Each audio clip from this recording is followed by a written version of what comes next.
ఈ ఆంధ్రప్రదేశ్లో దౌర్భాగ్యం రాజారెడ్డి గారి రాజ్యాంగం అమలవుతుంది అన్న దాంట్లో ఎటువంటి సందేహం లేదు. ఎందుకంటే కరోనా సమయంలో ఒక మాస్క్ అడిగిన దానికి డాక్టర్ సుధాకర్ గారిని ఏ విధమైనటువంటి చిత్రహింసలకు గురి చేసి ఈ ప్రభుత్వం పైశాచిక ఆనందం పొందిందో ఈ యావత్ ఆంధ్ర రాష్ట్రానికి మొత్తానికి తెలుసు. అన్ని రకాల చర్మ సమస్యలకు శాశ్వత పరిష్కారం ఈ శ్రీత 9281458181. దానితో మొదలైనటువంటి అరాచకం, దాష్టికం ఈ ప్రభుత్వం చేసేటటువంటి అన్ని వ్యవస్థలపైన ద్రాష్టికం ఏ విధంగా తారాస్థాయికి చేరిందంటే వాళ్ళ ఉన్నటువంటి మానసిక రోగుల కన్నా ఇంకా దౌర్భాగ్యంగా ప్రవర్తిస్తున్నటువంటి పరిస్థితి.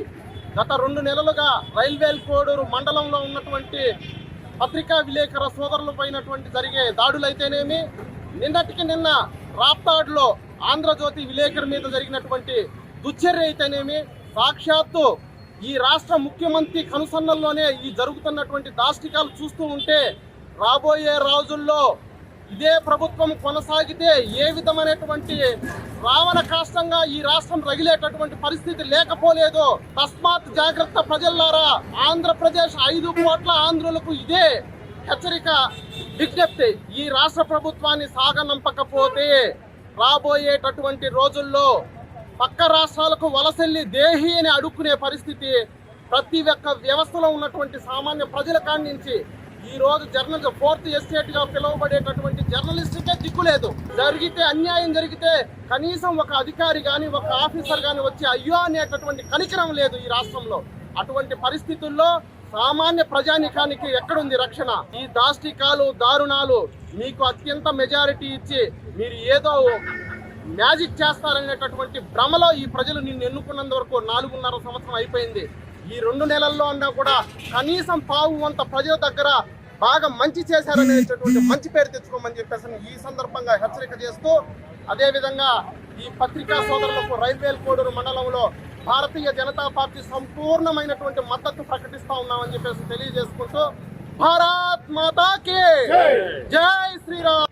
ఈరోజు ఒకటే అడుగుతున్నాం జనసేన పార్టీ నుంచి, ఈ ప్రజాస్వామ్యంలో ఉన్నామా లేదంటే ఈ నాగరికతలో ఉన్నామా? ఎందుకంటే ఈ దోపిడీ రాజ్యం, దొంగల రాజ్యం, దోపిడీ ఈ వైఎస్ జగన్మోహన్ రెడ్డి ఏ పొత్తైతే రాజకీయంలోకి వచ్చి ఏ పొత్తైతే అధికారం కట్టబెట్టారో ప్రజలు ఏదో చేస్తారని అధికారం ఇచ్చారు. కానీ ఆయనకి ఇచ్చి దొంగ పిచ్చోడి చేతికి రాయిస్తే ఏ విధంగా ఉందో ఆ విధంగా ఉంది.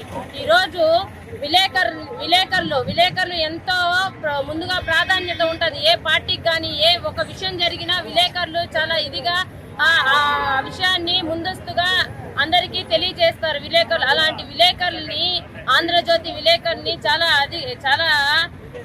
ఇదిగా ఆయన మీద దాడి చేయించడం చాలా తప్పు. దీన్ని జనసేన పార్టీ నుంచి తీవ్రంగా ఖండిస్తున్నాము. ఎందుకంటే మీ జగన్మోహన్ రెడ్డి గారు ఒకటి గుర్తుపెట్టుకోండి, మీ అధికారము ఖచ్చితంగా 2024లో ప్రజలు మిమ్మల్ని మీకు బుద్ధి చెప్పి గద్దె దింపే రోజులు త్వరలోనే ఉన్నాయని తెలియజేసుకుంటూ, జై జనసేన, జై పవన్ కళ్యాణ్ గారు.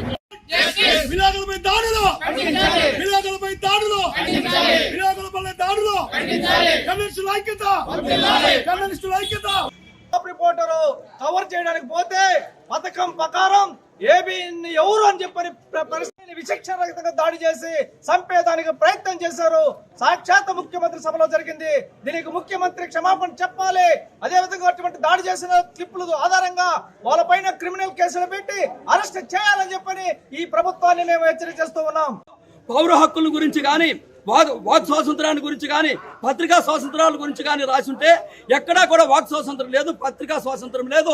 స్వాతంత్రాలకు, హక్కులకు విలువ లేకుండా కాలరాసి నిరంకుశ ప్రభుత్వం చేస్తున్నటువంటి ఈ ప్రభుత్వాన్ని పూర్తి చేసి మసి చేసి అలాగున వారిని అణిచిపెట్టకపోతే మన రాష్ట్రానికి కానీ దేశానికి కానీ ప్రయోజనం లేదన్న సంగతి ప్రజలు గమనించి తిరుగుబాటు చేయవలసిందిగా మనవి చేస్తున్నాం.